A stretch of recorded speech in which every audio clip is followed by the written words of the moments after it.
স্থানীয়দের বিশ্বাস এই জঙ্গলে বাস করে ভয়াল আত্মারা। তারা ঘুমায় না, অপেক্ষা করে পরবর্তী শিকারের জন্য।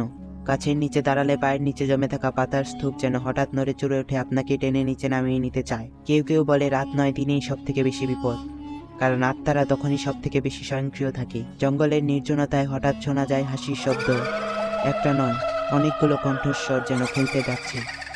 আরেকজন বৃদ্ধার গল্প শোনা যায়, তার ছেলে গিয়েছিল কাঠ কাটতে, সকালে গিয়েছিল আর ফিরে আসেনি। খুঁজতে গিয়ে দেখা গেল তার কাঠ ঠিকই পড়ে আছে, কিন্তু সে নেই। শুধু গাছের গায়ে লেগে থাকা একটি কাটা দাগ তাজা রক্তের মতো লাল। দিনের বেলায় হঠাৎ করে কুয়াশা ঘনিয়ে আসে, আশেপাশে কিছুই দেখা যায় না। বাতাসও নিঃশব্দ হয়, পাখিরাও থেমে যায়। তখনই শুরু হয় অদ্ভুত শব্দ, কখনো কেউ কাঁদে, কখনো কেউ হাসে, কেউ ডাকে নাম ধরে। এই ব্ল্যাক ফরেস্ট যেন এক জীবন্ত অভিশাপ। আপনি কি সাহস পাবেন এই জঙ্গলে পা রাখতে?